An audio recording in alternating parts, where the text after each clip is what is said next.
Blessings everyone and welcome to the Frickin Rawsome Pizza bonus tips video section. Here I'm going to show you how to make your pizza crusts in 4 to 5 hours instead of 6 to 7 hours. Plus I'm going to share a couple other little teeny tips that make things a little bit easier and tastier. And right off the bat I want to say, if you're watching this, you got the book. Thank you so much for the support. I really appreciate it. I hope you love all of the pizzas, try them out, and have a blast making your own. I'm hoping at this point you already have an Excalibur food dehydrator. They are the best in the biz. I've tried lots of other ones, and in a professional setting as well as a home setting, I go with Excalibur. And Vitamix, it's the key blender. It's the main one. It's the best blender. I think that this tamper is indispensable, especially making some of these crusts. Now if you don't have either of those, or you want to gift someone, you can get them in the link above or link below. And I also want to show you a cool little tip, because this crust here, I already have pre-blended, and this is the Mo corn crust. This is my personal favorite crust. It's the one that is dedicated to my dad. He loves corn, and is corn season right now at the launch of this book. So really cool tip, since that is a corn-based crust, you're gonna need fresh corn. And if you didn't know, corn is best eaten from when it's picked to about 5 days, 7 days after it's picked, because the sugars are actually sweet when it's fresh, and then they set and turn to starch as they sit longer than 5 to 7 days. It's the opposite of fruit, which goes from starch to sweet. So you want to have it sweet and fresh. And since it's corn season, you can get as much as you can for the best price. And that's why I like to use a tool like this, because this might use about 4 or 5 cobs of corn. And these guys here can really make the decobbing a heck of a lot easier. Got a link above and below for that as well. It's just a simple decobber, a couple of bucks. But trust me, it makes the deal a lot easier. So we're just gonna jump right into it. It's not really a recipe video. You have the recipe in the book, but this is Mo corn. And we are gonna form the crust and show you the fine-tuned details to make it a lot faster. Oh, it's just like dough. Now you can see with this Mo corn crust, it's thick like dough. And most of the crust recipes should be a fairly similar texture. Now the tomato one, if you have really juicy tomatoes, it may be a bit thinner, so you may need to use the other ingredients a little bit more. So play with it. It gets a lot easier with time, and before you know it, you'll be making a ton of crusts and having them packed up and frozen or in the cupboard ready to use whenever you need them. Who doesn't have time for a pizza party? Well, it's pre-made. So we're just gonna take a knife. This is how I like to do it. Take a flat-bladed knife and smooth this out into a big crust, filling the entire sheet. And right off the bat, to show you too, of course, we have the Teflex sheet on top of the regular Excalibur sheet. You can get those as well at Excalibur with my link, or otherwise you can find them on Amazon. I'll have a link for that as well below.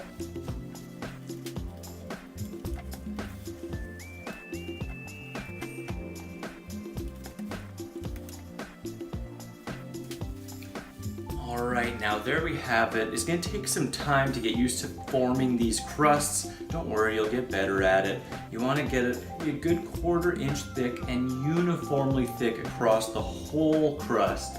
I like to take the edge of the knife and just kind of go around and push it in just a little bit so it's not extra thin and just brittle at the end. You want to have that same thickness or even a teeny bit thicker on the edge. It is a crust. You can get fancy. I've made some with the little bubble crust. And the big reveal, the big trick to make this a faster process is to take another sheet with no Teflex on it, put it on top very carefully because you don't want to, make an imprint on the top of the crust.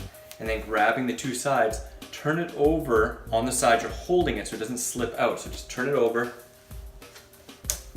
Carefully take this other sheet off. Now what we're going to do is slowly peel this off. There we go. Now you may need to take a knife and gently urge it off. On some of the other crusts, the Mo corn actually works really easily like this. There we go. So now we'll put this in the dehydrator for about 1.5 hours, 2 hours, and then spin it so that it's evenly dehydrated. And if you actually look on the bottom, you'll see it's not really pressing through this mesh. We're gonna do something that's also gonna speed it up optionally if you like. Again, this is gonna shorten the entire time to 4 to 5 hours. It'll come closer to 4-ish if You put it in the center of the dehydrator, and I normally dehydrate things at about 118 degrees, but you can start the dehydration at about 125 for the first half hour while there's some surface moisture. Once that surface moisture is dried, the internal temperature can rise, so you want to turn it back down to 118 around half an hour. If it's something really wet you're putting in the dehydrator, like sun-dried tomatoes, you can do it for a half hour, 45 minutes until that surface water dries up. So we're gonna get her in there and get her going. All right, so it's been about an hour and a half, 2 hours, and I turned down at about half an hour, of course, and it was time to just turn it so that it dehydrates evenly, because this side gets a little more dry than the other. It's already started to look really good. Turn it over, put her back in. Just about an hour more, and then we'll be flipping it, and you'll have some extra special tips for that. All right, so it's been about another hour and a half, and the top is totally dry, so that's what you want to wait for. The top being totally dry, and it's kind of curling up. This may be the side that we actually use it on. What you want to do is take the other tray again, carefully place it on top, grab each way, and then flip it that way again. Now sometimes this mesh on the top will actually stick completely to the pizza crust. Depends how wet it was. This time it actually didn't, and you just peel it right off. Nice and simple. But sometimes if it's sticking, I actually recommend having a pizza crust toothbrush. It sounds crazy, and plus if you're in a hurry, if you're trying to flip it before it's fully dry, then sometimes it'll stick more. But you take the pizza crust toothbrush, you slowly peel, and you use the toothbrush, just pushing so that the bristles go between the mesh and push the crust off. That way you don't wreck the crust when you're taking it off. Peel it off nice and carefully. Just give it some time. If it's not coming off nicely, then give it a little more time and then use the toothbrush. Rotating it, even sometimes moving the sheet a little bit so that you don't have this center X in the exact center of the pizza crust, helps a little bit as well. So this is all ready to go back in, 45 to an hour, and then we're ready for the pizza crust to be done. It's just that easy. It's that easy.